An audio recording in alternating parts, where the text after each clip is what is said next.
What's going on, guys? This is Burrs. I want to talk to you today about this Polish military wool blanket. And this wool blanket is actually my favorite of all the ones you can find out there. There's a lot of reasons why, but the number one reason is the price. You can find this pretty much from $15 to about $22 each.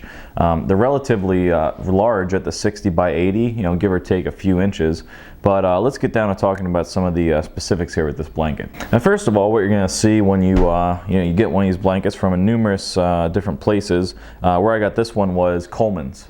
Coleman's sells a lot of different military surplus stuff, jerry cans, all kinds of stuff, and they sell wool blankets. And that's the place where I find a lot of I'd say the more unique blankets, if you will. This one here, you can see it's like a gray, and then on the edges here you have a nice yellowish kind of green whip stitching, if you will.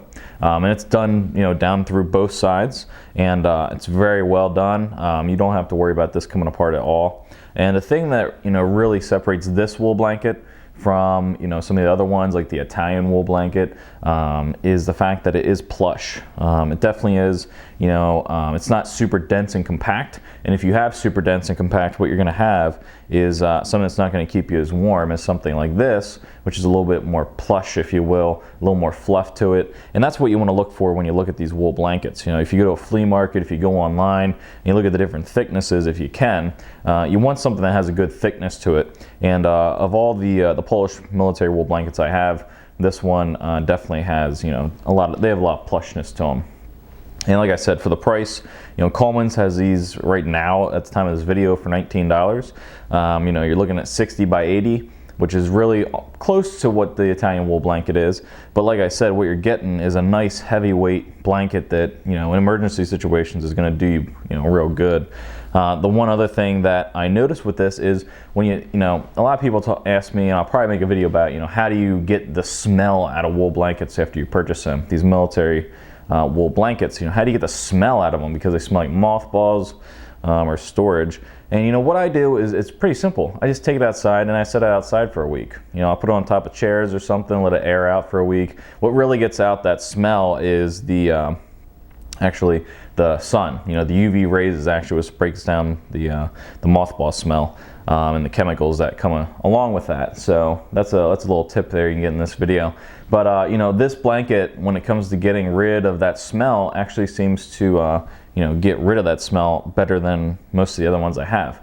I can keep this outside for a few days, bring it in, it smells great. The Italian one, I have a Greek one. It takes a long time for that smell to come out of them. So that's one positive with this, is it doesn't take as long to get that mothball smell out of it. The other thing with this is the fact that it's I won't say soft, but it's definitely not unpleasant to wrap up inside. If you're using this, say you're going to buy it for inside the house, maybe for an emergency blanket, the power goes out or whatever. But my house, we use wool blankets year round, not year round, but all winter long, as far as for inside of our house. So if it's it's cold, the power goes out for a little bit, or whatever's going on, we usually will wrap inside wool blankets, pretty much all the time. So just to use these around the house on everyday kind of usage, they're not something you're going to grab and use and be like, oh man, this is really itchy and scratchy.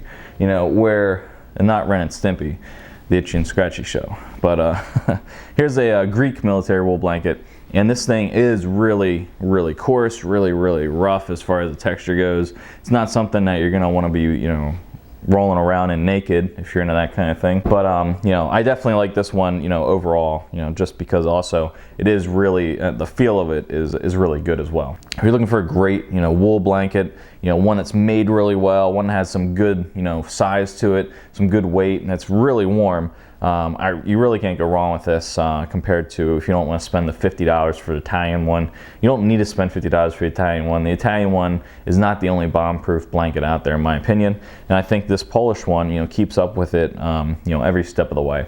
So if you're looking for a great blanket, I definitely think you should take a look at this. Where I got this one, I'll put a link in the description down below. I know places are usually sold out here or there, everywhere, but I know this Coleman's place has one, has them there now. So I'll put the link down there in the description for you. So if you guys have any questions, go ahead and let me know.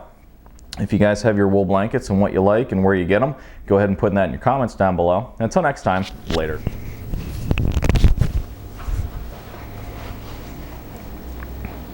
Testing, testing.